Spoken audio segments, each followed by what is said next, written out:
So this was an introduction originally planned for Dr. Wakefield, who happened to be called in to do an emergency surgery. So here I am. I'm going to read out his introduction for all of us.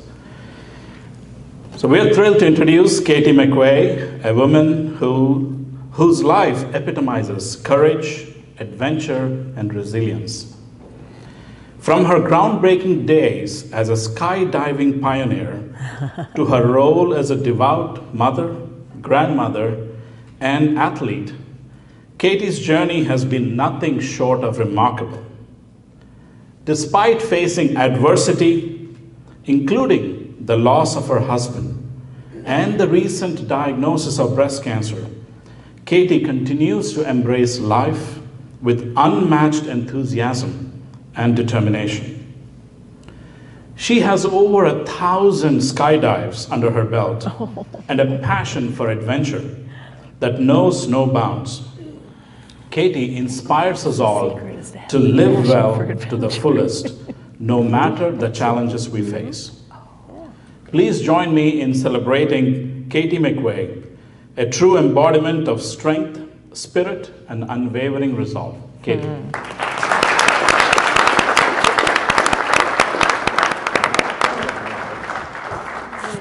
Get to know her. Hi, I'm Katie. And I don't have a story like that. That was lovely. My story is quicker and shorter and newer as far as cancer because, there's the mic. Okay, the law didn't count. Okay, hi, I'm Katie, in case you missed it. My cancer journey is pretty new. I was called back for a biopsy and a kind of an abnormality in October, real short. And of course I wasn't worried because both of my adult daughters and my friend Megan had been called back as well. And after tears and hugs and prayers, they were all fine. So I thought, I'm gonna be fine, no big deal. Except I'm 76. So I did take the responsibility to email my adult daughters the night before the biopsy because they'd be ticked if I didn't tell them, especially because they knew Megan would know. And I said, hi, just wanted to check in and let you guys know I'm going for a biopsy tomorrow. I'm not worried because it will either be A, nothing, or B, something, and then the docs will take care of it, and then it will become B, nothing. So we're good. You know, don't snoop. And then it was DCIS cancer, and like nothing, they got me lined up with Dr. Gudina and Dr. Wakefield and Dr. Moody, and at that wonderful meeting that many of you have had where you meet with all your team of docs and the support staff and the navigators. And I was just thrilled and impressed because they drew pictures and they explained things, and this was like early December when that happened. At the very end, this therapist came in and she said, now I know it's really hard because I know you're anxious and I know you're worried. You might even be depressed. I said, no, I'm not. And they said, well, it's normal to be, it's okay to say it. It's normal. I said, no, I'm not worried. She said, how can you be not worried? I said, well, A, I'm not going to language that I'm worried and tell you that I'm worried because I'm not. But I just met all these doctors and they're great. So why should I worry? We caught it early. I'm good. And I went in, and then my friends were saying, I know you're worried about your breast cancer surgery. And I said, no, I'm not. They said, of course you are. No, I'm not. I swear I'm not. Well, how can you not be worried? I said, well, I'm going to be asleep, and the doctors are going to take care of it, and they'll take care of it, then I'll be done. And I get to take a nap in the middle of the day. So that's great. Well, I did. I took the nap. They took care of it, and I came out into all this great treatment. But pretty soon after that, Dr. Gudina asked me to speak about it because I think part of it was just the way that I handled it. I was not nervous and I was not worried, and I had great trust and I have a strong faith, as you do.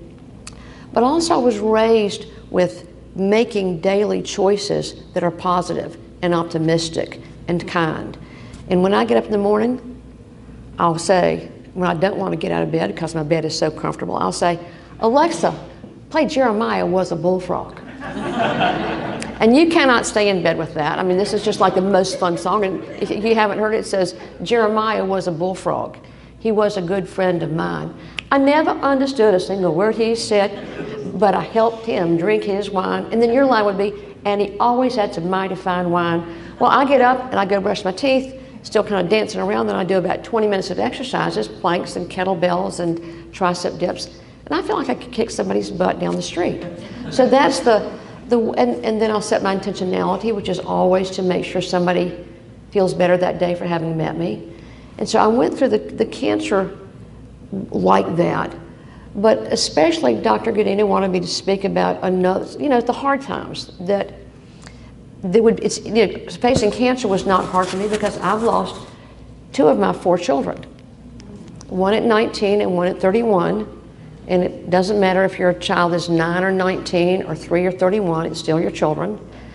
And when the 19-year-old died, I walked out in my yard and I looked up and I thought, oh my gosh, what I've realized is that the women in this town that I revere are women that have lost children, and I know a lot of them. And how do they get through it? How do they navigate this? And I said, Lord, let me do this well. Let me do this well. And it was just like Jane Kirkpatrick down the street. Her son was killed on my street on a bicycle. And she got up in front of First Presbyterian Church and said, boys, wear your helmets. John would want you to know that.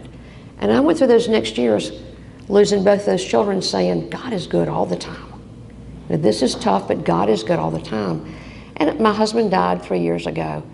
But when Dr. Godina and cancer survivors are talking about courage, losing your children and surviving it well and putting one foot in front of the other might take some courage. Jumping out of an airplane at 13,000 feet might take some courage. Pro-level courage was my mother. She fell and broke her neck in her bedroom. And when she woke up in the neurosurgic intensive care unit at Moses Cone Hospital, she was a quadriplegic. She was paralyzed from the neck down.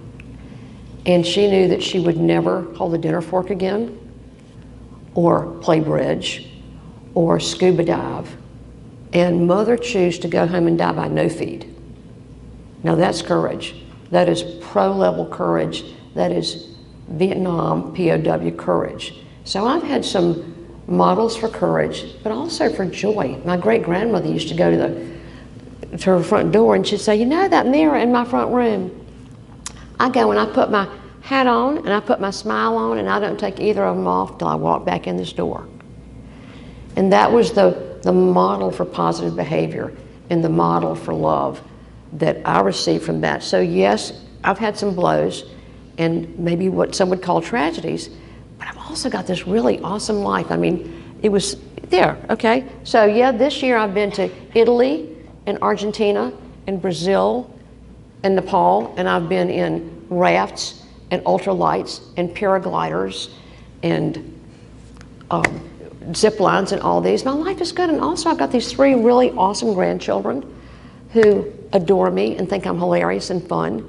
And the best thing in life is just like, I'll hear them running down my hall and they'll run in and they'll pull open the refrigerator door and say, Mimi, let's spray whipped cream in our mouths. And I'll reach in and grab that ready whip and shake it up and say, come here. And we will spray whipped cream in our mouths until it's just coming out and we'll laugh until we cry.